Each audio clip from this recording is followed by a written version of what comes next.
grab your foam roller. If you don't have one, I'll link below. I've had this one for a very long time, probably closing in on 15, 20 years.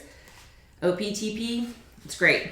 I'll have a link below, but you can use whichever one you have, you know.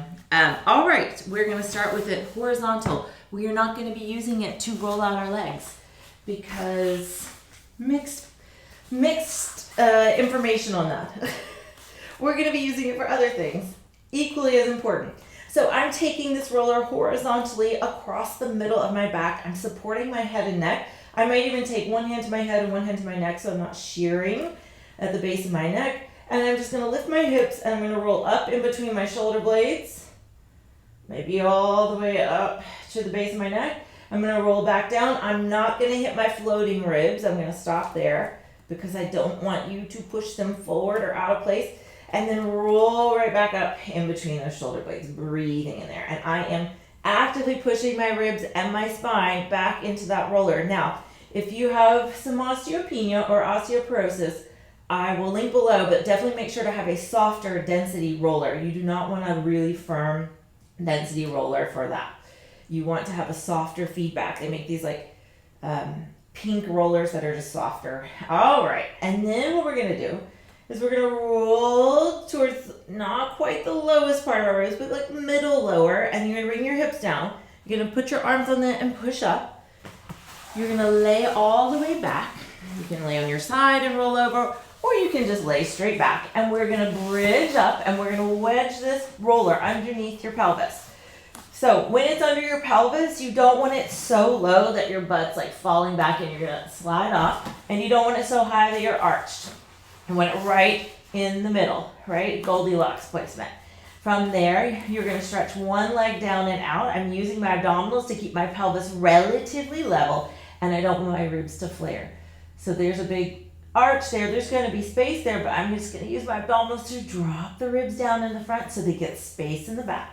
Once I get this leg down and out and straight, I have the foot flexed, reaching through my heel, toes and knees to the ceiling, and if I wanna increase that stretch, I pull my other leg in towards my chest. I'm grabbing my thigh and I'm breathing. If you want to increase this whole line of stretch, on the straight leg side, you reach that same side arm overhead and you breathe and you reach. Just focus on the length. One more breath there. Maybe that you're just thinking about your leg straightening. Maybe your knee is always a little straight. And then bringing the arm together and then bringing both feet down onto the ground. Slowly stretch the other leg out. And the reason I'm starting with both feet down is so you can find level, and then you stretch the other leg down and out. Flex the foot, toes and kneecap towards the ceiling. Slowly, slowly, slowly working your way towards a straight leg. And then fold the other leg back in and breathe there. And just focus on breathing and lengthening, letting your ribs drop back, your shoulders relax. Think about reaching that leg a little longer. 2 more breaths. And then you're gonna slowly bring that leg in, bring both feet down. The roller may have adjusted a little bit or moved, so adjust your body and adjust the roller. Take your hands to the sides of the roller to hold it in place. Bring both knees in towards your chest, and that's gonna tip your pelvis just slightly. You're gonna be in charge through your abdominals to hold your pelvis in place, to hold your spine in place as you stretch your legs up towards the ceiling. Turn out your legs and squeeze the heels together as you bend your knees just enough to make a diamond shape with your legs. You don't have to have ballet turnout, just shoulder width turnout is fine. Push the heels together so that helps wrap and connect into the hips. Keeping that shape of your legs, you're gonna start to let your legs lower towards the ground. Belly should activate to hold you, steady on the roller. On your exhale, you're gonna lift those legs back up. And then you're gonna lower again.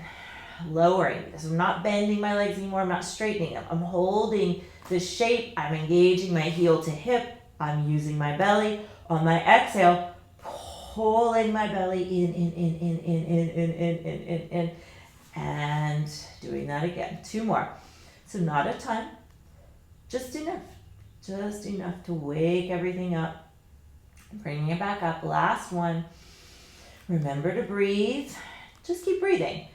I like a good exhale to pull my belly in, but that's because I'm really trying to focus on engaging deep core with the superficial layers together. And then if you have the hamstring and the ankle mobility, you're going to straighten your legs and you're going to flex your feet. And you're going to look at your toes as you spread your toes.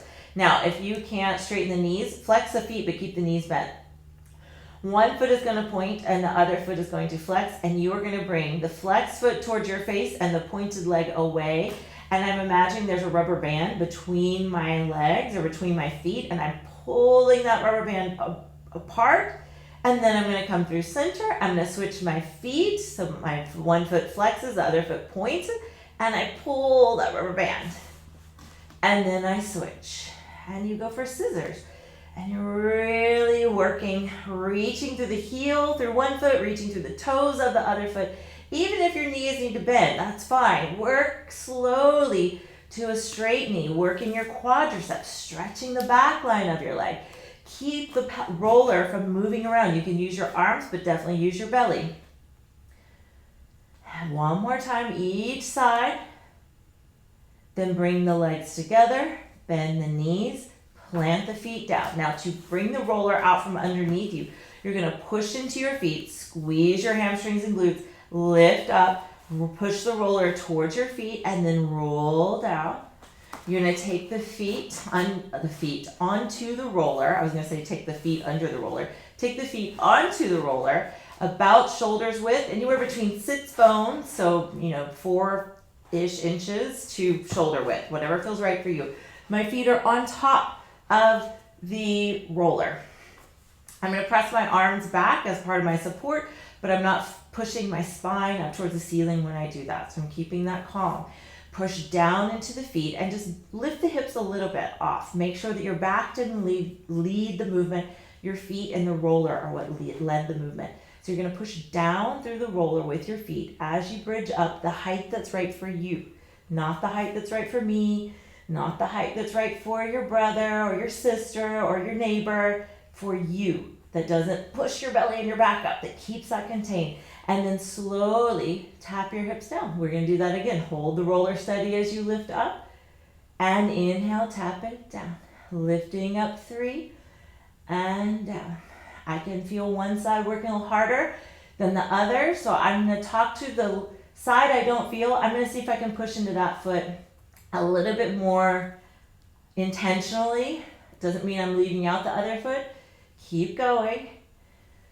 But that way, hopefully I can get that one side to catch up with the other side that's trying to dominate. And one more. Hold. I'm going to stay a little lower than the highest point I can go because I want to now take the roller out and in. And it's like 2 inches. I'm carving my feet. I'm wrapping my feet over the roller there. And my hamstrings are like, good morning. And 2 more. Not a ton of these. Keep that thigh and butt area. The gluteal fold wants to stay engaged and lift. Last one. And release all the way down. Stretch the legs out on top of the roller. Reach your arms up towards the ceiling. If your spine can't do this, roll to your side and come up. But if you can, you're going to bring your arms up and you're just going to roll all the way up. Grab the roller. Take it lengthwise and you're going to sit on one end, right at the very, very end. And then you're going to use your arms as you lay back on the roller and wiggle around to create a nice connection. Your head is on the roller fully and your tail is also on the roller. And you're creating the most length you possibly can there. Feet are a nice, let's go a little bit wider so you don't feel like you're going to fall off. Arms reach up towards the ceiling. Inhale, reach the fingertips towards the ceiling. Exhale, squeeze your shoulder blades towards the roller. Inhale, reaching up. Exhale, squeeze the roller. One more. And squeeze the roller. And then find a happy medium. On your next exhale, you're going to curl the pelvis under.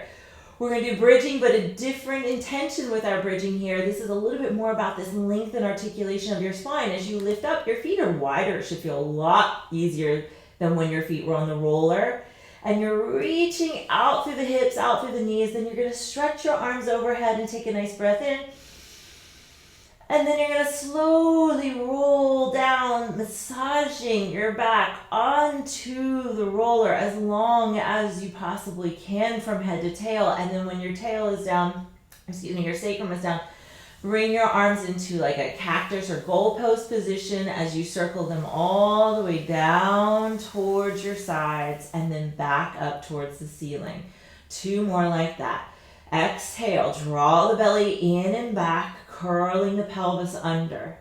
Press into the feet and reach the knees out over the middle toes, or you could think about pulling the feet towards your butt as you bridge up. My neck and throat are open. I feel most of my weight in my feet and right across in between my shoulder blades, my upper thoracic vertebra. Stretch your arms overhead. Take a nice big breath in.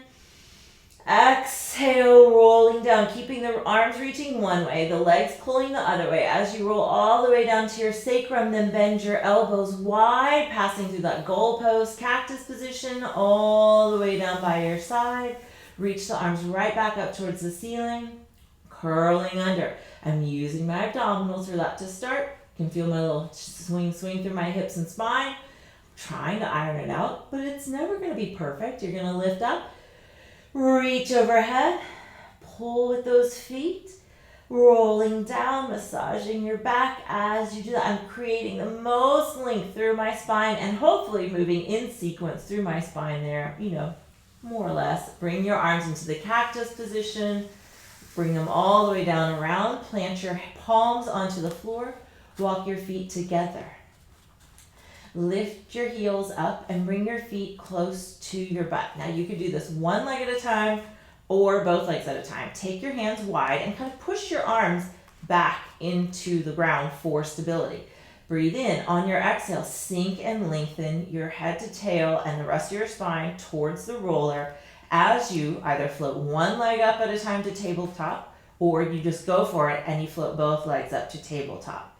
When you're at tabletop, where's your pelvis and your sacrum? Where is your lumbar spine, right? It's got maybe a little lift, but we're thinking about pulling it back. And definitely the ribs are trying to lengthen and connect there. And then we're just going to do marching, trying to keep the spine stable. So it might be that your marching is one leg down and up, and then you switch. Like marching could be with a foot on the ground. Marching could be both legs up. It could just be 2 inches down, right? It could be all the way to the floor. You can make it your own, but your priority, your focus, your intention is through the spine on the roller. That's what the roller is great. It's great feedback. Breathing. Let's inhale down so you can breathe back towards the roller. Exhale. Hug and hollow the belly in. Inhale down. Exhale. In. Inhale down. Exhale in. Inhale. Exhale in. Inhale, foot taps down. Exhale, pull the belly in 2 seconds before your leg moves. Inhale down. Wait for the belly to activate. Pull the leg in and up. And one more set. So each side, exhale in and up. Last one. Exhale in and up. Bring the feet together. See if it feels comfortable for you to keep everything stable and bring both feet down.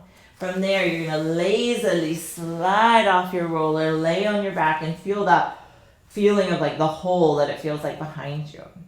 And then you're going to roll to your side. You're going to take the roller underneath your shins. And you're going to find kind of a hands and knees position. Again, if you need some wrist padding or you need to be on your fists. If you're on your fists, make sure you're still keeping your wrist long and straight through there. But you could also give a little lift to the palm of the hand if that's too much pressure. So from there, lift the head, push the floor away really is a great cue to get you to connect your shoulders onto your back. But you can also think, float my head, my ribs, and my belly away from the mat. Now you might have to play with where the roller is on your shin, but you explore what feels right for you. You're going to slowly round your spine. And I don't have a ton of round in my spine. I have a little bit compared to some people, and a lot compared to other people. So it just depends on the body. But I'm rounding, and I'm gonna make sure my shoulders are not too much on my ears. And I'm gonna really curl my tail under, and I'm gonna pull my shins, my knees, my roller towards me, and I'm gonna go back. And I'm gonna exhale, curl under, pulling it towards me, and then going back. And then exhale, pulling it towards you, and back. And pulling it towards you, and going back. And then one more, pulling it, go back, go back, go back. See if you can go back, maybe do a little push-up, pull in, bring the knees down. Flex the feet there, stretching your feet back over the roller. If you can't do this with your knees, you can always pad up the back of the knees and then sit back as you reach the heels but beyond the ball of the foot. Then come back forward. You're gonna try that again. You're gonna make sure that you're somewhere on your shins that feels right for you. You're gonna see, can I push out? Could I push up? Could I pull everything in and bring it down and stretch? Just one more like that. Hands down. Find your shins on the roller. Going out. Pushing down. So this time, my position is that my roller is closer to my thighs. It's a little bit easier to move. So like any normal thing, the closer you are to your center, the easier it is. Let's try one more. I said one more the last one, but why not? You're gonna lift up, you're gonna press out, pushing down, up, pulling in. This time, stretch back, take the roller out of your way. And now you have a ton of ways to use your roller that do not include rolling out your legs. All right, I hope this gives you some homework, and until next time, keep moving.